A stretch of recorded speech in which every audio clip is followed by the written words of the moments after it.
Hi, it's Kate Lynch, and on this last day of the first week of 2016, I wanted to touch down with you about horses, habits, and resolutions. And the first thing I want to do is tell you a short story about my horses. So we have horses here at the farm, and I was recently looking at our hay supply and realized that I needed to get in touch with my friend who supplies our hay to us and order more. And when I was chatting with him, he asked me, he seemed curious why I needed more, but he's always a gentleman and pretty PC, so he paused and said, "Are they wasting a lot this year?" And I jumped right in and said, "Yes, they're wasting so much, and there's a lot of mess, and it's costing me a fortune." And he said, "Gee, you might consider XYZ." So I took a pause and thought, gosh, what a good point. Out of habit, and I don't want to banter about how to feed horses, so if you're a horse person, that's awesome, but this is really just about habits. Out of habit, I was feeding my horses as I always have, and I was annoyed with the mess and the waste and the economics of the hay that was being wasted. So when my friend made his comment, it was like a light bulb went off, and I thought, right, make an adjustment. And this is something that I talk about in my coaching here at Custom Fit for fitness, but also in my nutrition coaching for my Nourish program. And so anyway, I laughed at myself. Live and learn. The other thing too is with resolutions, one of the things I decided to participate in this January is Dry January. Now, if you're not familiar, Dry January is something that people do all over the world in January to reset by going alcohol-free for the month of January.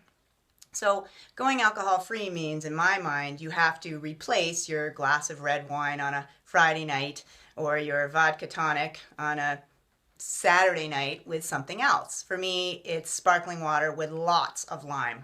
There's more lime than there is sparkling water, quite frankly. But anyway, it's a good challenge, and it's good to check in and reset and reboot with Dry January. So again, if you're going to make a new habit, you have to replace it with something else. So my first message is, you got to ask, what are you getting for what you're doing? I was feeding too much hay. I was annoyed with the results. I needed to make, an assessment and then make an adjustment to make more progress, which means less waste, less mess, and better economics. With my Dry January, I can't just say I'm not going to drink any alcohol for the month of January. I need to make another choice. For me, that means sparkling water. And then the last thing that I want to say is this. I love the saying that just because you ignore the facts doesn't mean that they don't exist.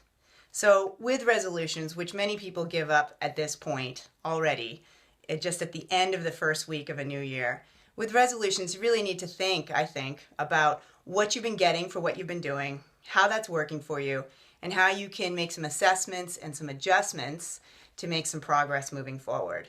So Force be with you in your choices and your resolutions and creating new habits. And just remember that everything we're doing and anything we're doing, we're getting better at. And also, we're never failing, we're just learning. So I've made some adjustments with my horses' hay. Everybody's happier, they're full, I'm not wasting as much, the economics are better. And I'm on day 10 today of Dry January, committing to my resolution, making a plan, and I hope you are too. If you need any help, get in touch. Again, I'm Kate Lynch, and enjoy your day.